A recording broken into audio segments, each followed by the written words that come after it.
ጋይስ አሁን እንግዲህ ከማን ያዘዋል ጋር እያወራን ነበር ስለ ትናንትናው ታላቅ ሩጫና አንድ ነገር ልነግረው ፈልጋለሁ። ምን እንዳስተዋልኩኝ ትናንትና አብሮነታችንና አንድነታችን በስፖርት ነበረ። በጣም ነው የሚያምረው። እኛ ባይዘው ኢትዮጵያውያን ማለት ነው ስንፋቀር እንዴት እንደሚያምርብን።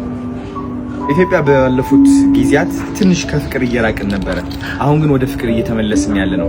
አሁን ደግሞ ለኢትዮጵያ ሕዝብ አንድ ቻሌንጅ መስጠት ፈልጋለሁ።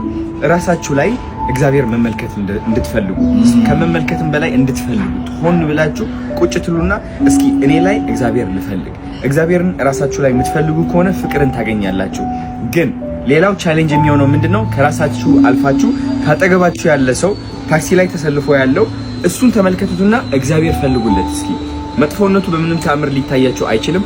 እሱን ሰው ማወዳደቅ አትችሉም። because ፍቅርን ነው እየፈለጋችሁት ያላችሁ። ሰው ብቻ ላይ ሳይሆን የረገጣችሁት መሬት ላይ ያያችሁት ዛፍ ላይ እግዚአብሔርን መፈለግ ልምዳችሁ ይሁን።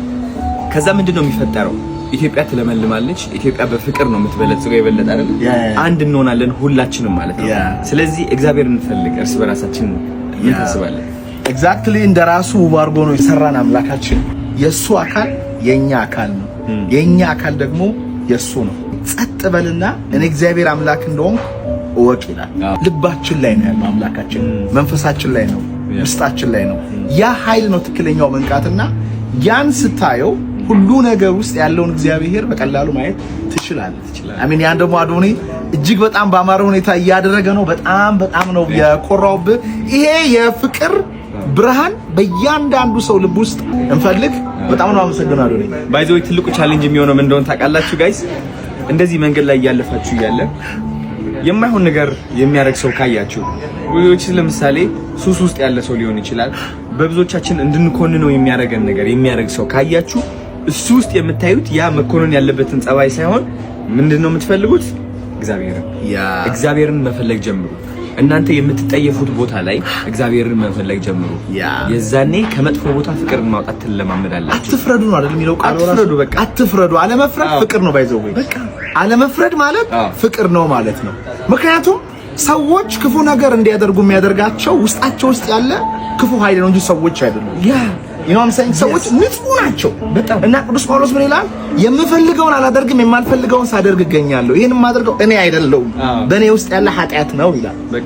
ሰው ሲሰርቅ፣ ሲዋሽ፣ ሲበድል፣ ሙስና ሲሰራ፣ ሲያስጨንቃችሁ ሰውየው ሳይሆን ሰውየውን እየተጠቀመ ያለ ሌላ ጥቁር ዳርክ የሆነ ኢነርጂ አለ። ሰውየውን ከሰይጣኑ ነጥላችሁትና ሰውየውን አፍቅሩት። በውስጡ ያለውን ሰይጣን ብትረግሙት ይሻላል ማለት ነው። ስለዚህ አለመፍረድ ፍቅር ነው። እስቲ ዛሬ የሆነ ሰው ክፉ ነገር ሲያደርግ አይተን እንረዳው፣ ሳንፈርድ እስቲ እንለፍ። ዛሬ ለያያቸው በቃ ሁለቱ መለያየት አለብን። እግዚአብሔርን ብቻ ነው ፎከስ የምናደርገው። እግዚአብሔሩ ላይ ፎከስ ካደረገን ያ ሰይጣን አቅሙ ያጣል። ያ ሰይጣን እዛ ሰው ላይ ውስጥ ጠንክሮ እንዲቀጥል የሚያደርገው ማን እንደሆነ ታውቃላችሁ? እኛ ነን። because እያየንለት ነው ያለነው። ስለዚህ አንይለትና እግዚአብሔርን ብቻ እንፈልግለት። ያ ሰውም ታያላችሁ ያሸበርቃል፣ ውብ ይሆናል፣ ብርሃን ይመለሳል።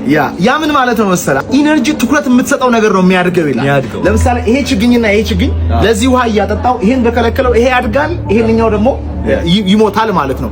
ሶ ፖይንቱ ምንድነው? ክፉ ነገርን ሰዎች ላይ የምናይ ከሆነ ክፋታቸው እያደገ ይመጣል። ጥሩ ነገር የምናይ ከሆነ ደግሞ ጥሩ ነገራቸው እያደገ ይመጣል። የአለቃችን፣ የእህታችን፣ የወንድማችን፣ የዘመዳችን ሶሻል ሚዲያ የምንከተላቸው ሰዎች የሀገራችን ይብን ፖዚቲቭ ነገር ላይ የምናይ ከሆነ ፖዚቲቪቲው እያደገ ይመጣል ማለት ነው። ሞክሩት። በጣም የምትጠሉት ሰው ካለ ካጠገባችሁ የማይመቻችሁ እዛ ሰው ላይ እግዚአብሔር ፈልጉና ሰይጣንን ታሸንፉታላችሁ በቀላሉ ማለት ነው። Thank you so much. It's great awakening. Thank you so much. አመሰግናለሁ።